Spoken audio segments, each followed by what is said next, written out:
இப்ப எங்க பிள்ளைய எங்க கூட இருக்குன்னு வச்சுடுங்க. அவங்கள ஸ்கூலுக்கு கூட்டு போகணும், ஸ்கூல்ல இருந்து கூட்டு வரணும், அவங்களுக்கு சமைக்கணும், அவங்களை குளிப்பாட்டணும், அவங்கள ஆஸ்பத்திரிக்கு கூட்டு போகணும். இதுலயே நேரம்லாம் செலவழிச்சு போச்சுன்னா நாங்க புறஜாதிகளுக்கு எப்படி ஆண்டவரோட அன்பை காட்ட முடியும்? அப்புறம் ஏதோ ஒண்ணு சொன்னீங்களே, பிள்ளைங்க எங்க கூட இருந்தா அவங்கள ஸ்கூலுக்கு கூட்டு போகணும், வீட்டுக்கு கூட்டு வரணும், ஊட்டி விடணும், குளிக்க வைக்கணும், ஆஸ்பத்திரிக்கு கூட்டு போகணும். ஏங்க இதெல்லாம் செய்யறதுக்கு பேரும் ஊழியம் தாங்க. அப்புறம் எதுக்கு கல்யாணம் பண்ணீங்க? ஃபாதர் பெர்க்மன் செய்ய மாதிரி அப்படி இருந்திருக்க வேண்டியதானே? உங்க தனிமையை போக்குறதுக்கு மட்டும் உங்களுக்கு கல்யாணம் வேணும், ஆனா ஊழியத்துக்காக உங்க பிள்ளைங்களை தனிமையில போட்டுருவீங்களா?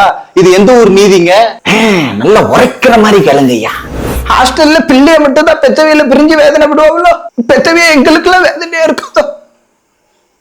என்ன பேசிட்டு போய் உட்கார்ந்து இருக்காரு அவரு நடுவர் அவர்களே. நாங்களும் எங்க பிள்ளையில மிஸ் பண்ணுதோம்ல. பிரிவுகள் அவியலுக்கும் பழகிறோம், போக எங்களுக்கும் பழகிறோம். அதுக்காண்டி நாங்க ஊழியத்தை விட்டுற முடியுமா?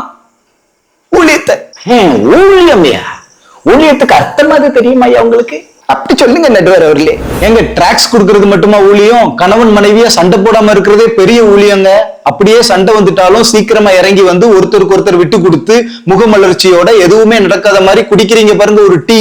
அது அக்கம் பக்கத்தாருக்கு நீங்க சொல்ற மிகப்பெரிய சுவிசேஷங்க.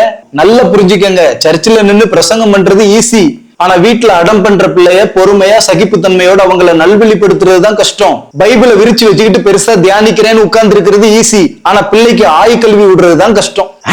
பிள்ளைகளுக்கு ஆய்கல்வி விடுவீங்களா? மூவி சிந்தி விடுவீங்களா? குளிப்பாட்டுவீங்களா? ஹோம்ஒர்க் செய்ய வைப்பீங்களா? என்னையா கஷ்டமான வேலைகளை ஃபுல்லா மனைவிகளுக்கு கொடுத்துட்டு என்னையா சவுடால சுத்திட்டு இல்லையா?